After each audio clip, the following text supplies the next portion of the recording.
Okay, live the life, hepatitis B. I just made a fictional story about a gentleman that figures out from an ER visit that he has hepatitis B.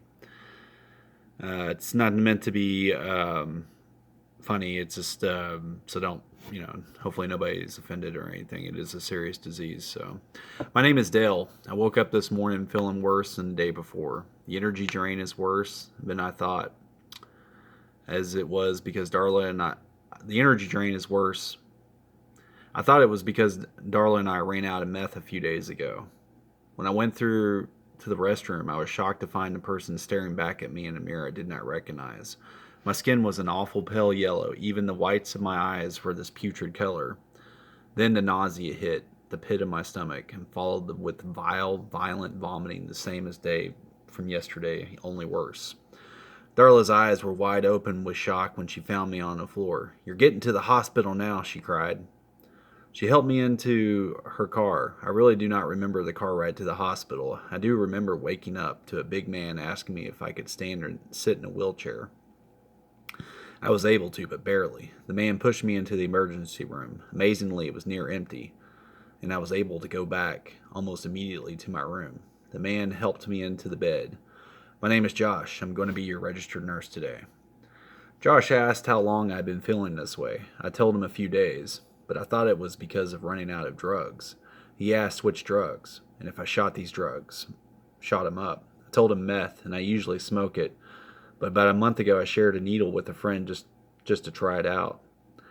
Josh asked if I had a low appetite, dark urine, fatigue, light stools, clay-colored stools, joint pain, pain in my upper right quadrant of my stomach. I replied yes, yes, and yes, and yes.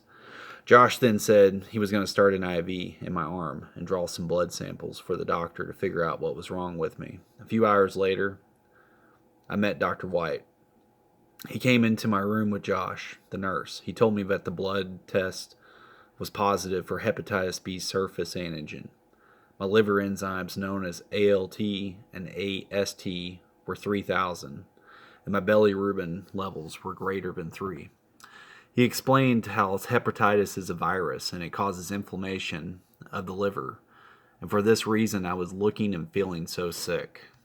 Dr. White began to ask if I had multiple sex partners or sex with other men. I told him I had not.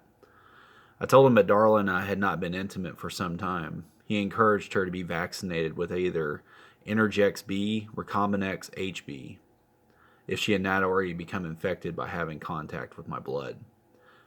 He explained that hepatitis is transmitted through blood on blood contact and through sharing needles, unprotected sex, sharing razors or toothbrushes. He even said that healthcare workers sometimes have accidents where they stick themselves with needles to get this stuff. Dr. White told me that hepatitis B can be a single infection, or if the body is unable to remove it, it will become sick from time to time. He told me that if I do have a chronic infection, I could die from it, either by liver failure or liver cancer. He prescribed me tenoflorin to take daily and to get plenty of rest, to change my diet by not eating fatty, high-sodium foods, and to focus on fruits and vegetables, nuts and vegetables with high protein, and not to take Tylenol for pain or fever. This is the hard part, though. He told me I had to quit drinking and doing drugs. It's too hard on the liver. And then he set me up with an appointment with another doctor in a few weeks. My experience in the emergency room was overly good and informative. I will have to make a lot of changes in my life and hope for the best in regarding beating this virus. I can only say I wish I had made different choices and hope that this is an acute case. I fear dying from this disease. I have hope that others will listen to my story and learn from my mistakes. Thank you.